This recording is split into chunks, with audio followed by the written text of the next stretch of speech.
ግቢው እንግዲህ በዚህ በኩል እስከ 2 መኪና ያቆማል። እንደዚህ አንድ መኪና በአጠቃላይ 3 መኪና ማቆም ይችላል።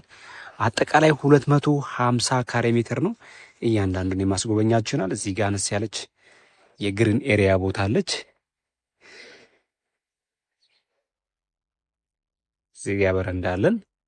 እዛ ጋር ራሱን የቻለ ቆጣሪ የተገጠመለት ነው እንደምታዩት። ውስጡን እንግዲህ አንድ ባንድ የማስጎበኛችሁ ይሆናል። ሳሎናችን እንግዲህ ይህን ይመስላል። እጅግ በጣም ሰፊ ለቀቅ ያለ ሳሎን ነው እንደምትመለከቱት።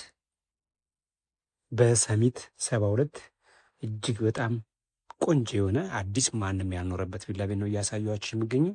ኦፕን ኪችን ነው። እዚህ ጋ ቀለም ይቀረዋል። ከዛ ውጭ ሁሉም ነገር ጥንቅቅ ብሎ ያለቀለት ቪላ ቤት ነው። ይህን ይመስላል እንግዲህ። አጋጣሚ አንዳንድ እቃ አስገብተውበት ነው። አንድ ደግሞ እያንዳንዱን መኝታ ቤቶች ነው የማሳያችሁ። እዚህ ጋር ራሱ መተላለፊያው እጅግ በጣም ሰፊ ነው። ኮሪደሩ ወደ መኝታ ቤቶች መተላለፊያው ማለት ነው።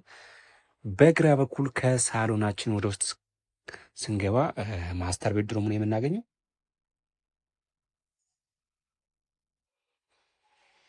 ሌላ ሳሎን ማለት ይቻላል። እጅግ በጣም ሰፊ ነው። ቆንጆ የሆነ ቁምሳጥን የተገጠመለት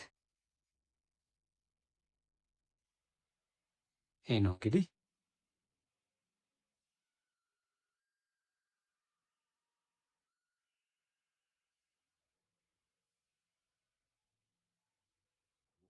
አሁን ደግሞ የማስተር ቤድሩሙን ሻወር ሽንት ቤት ነው የማሳያችሁ። ይህን ይመስላል። ጃኩዚ የተገጠመለት ቪላ ቤቶች እንግዲህ ከስንት አንድ ላይ የምናገኘው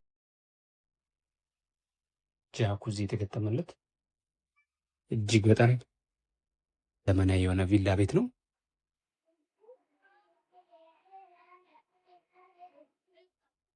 ሁለተኛውን የልጆች መኝታ ቤት ነው የማሳያቸው።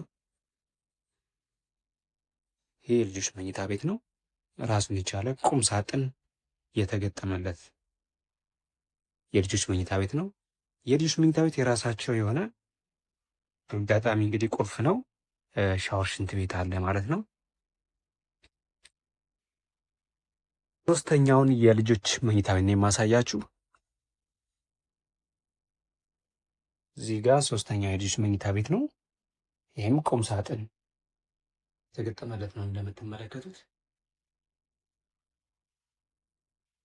ይህ ቤት እንግዲህ 3 መኝታ ቤትና 3 መታጠቢያ ቤት ነው ያለው። እዚህ ጋር ሶስተኛው መታጠቢያ ቤት አለ። ይሄ ገንዳ ያለው ነው። እዛኛው ጋር ማስተሩ ጋር ጃኩዚ አይተናልኝ።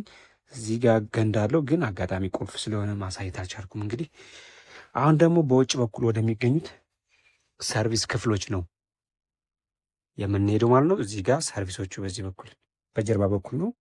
ትራዲሽናል ኪችን አለን። ይህን የመሰለ ትራዲሽናል ኪችን እናገኛለን። ሰፋ ያለ ትራዲሽናል ኪችን አለን። ከዛ 2 ሰርቪሶች አሉ። እዚህ ጋር አንድ ሰርቪስ አለን። ሰፋ ያለ ነው።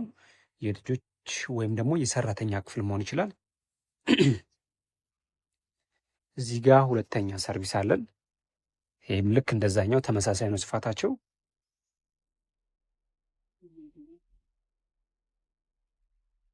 እዚህ ጋር የሁለቱ ሰርቪሶች ሻወር ሽንት ቤት፣ እዚህ ጋር ላውንደሪ ቦታ አለ። የሁለቱ ሰርቪሶች ሻወር ሽንት ቤት ይህን ይመስላል። እንግዲህ ይህን ቤት መግዛት ወይም ማናገር የምትፈልጉ ሰዎች ካላችሁ በ0946666330 በብላችሁ ደውሉኝ።